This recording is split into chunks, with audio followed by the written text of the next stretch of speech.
James found the envelope in his father's desk drawer while sorting through his belongings. His father, Robert, had passed away 3 weeks ago.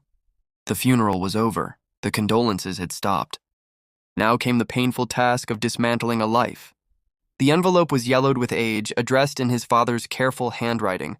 For James, open when you're ready to understand. James was 38 years old. His father had worked 3 jobs for as long as James could remember. Morning shifts at the factory, afternoons at the warehouse, nights cleaning office buildings. James had grown up seeing his father exhausted, always working, always absent.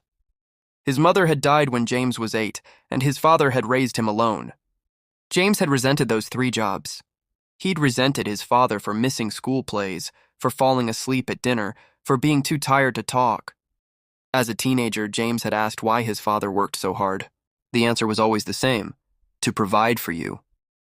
But James never felt provided for. He felt abandoned.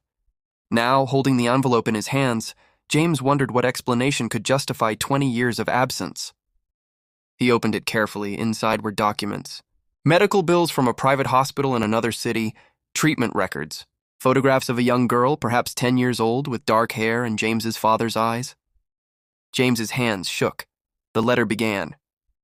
James, if you're reading this, I'm gone. I've waited until now to tell you because I needed you to be old enough to understand. I had a daughter before I met your mother. Her name was Sarah.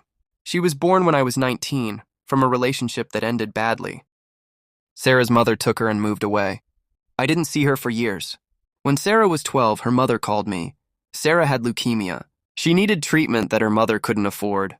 Her mother asked if I would help. I said yes. That's why I worked 3 jobs, James. Not just to provide for you, though I loved you with everything I had, but to save your sister's life. Every extra dollar went to her treatment.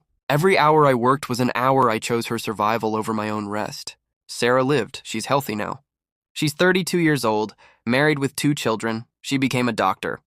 She named her daughter after your mother, the woman who raised you while I was working to save Sarah's life. I never told you because it wasn't my secret to share. Sarah's mother begged me to keep it quiet.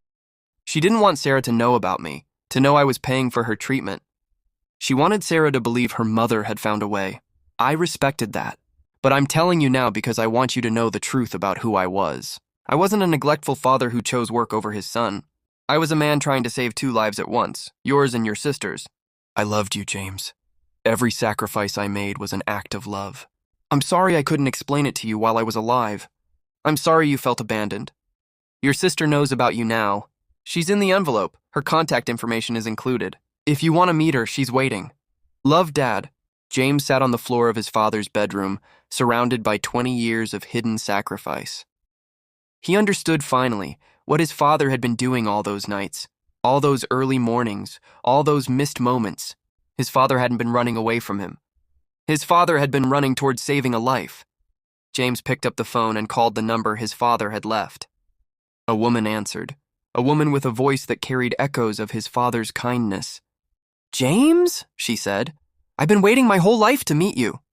James wept, not from anger or resentment, but from the overwhelming realization that his father's sacrifice had been an act of profound love. A love so deep that it required 20 years of exhaustion, silence, and absence to honor it. Some fathers build empires. Some fathers leave fortunes. His father had left something greater. The knowledge that he'd given his life, not just to 1 child, but to 2, without ever asking for recognition.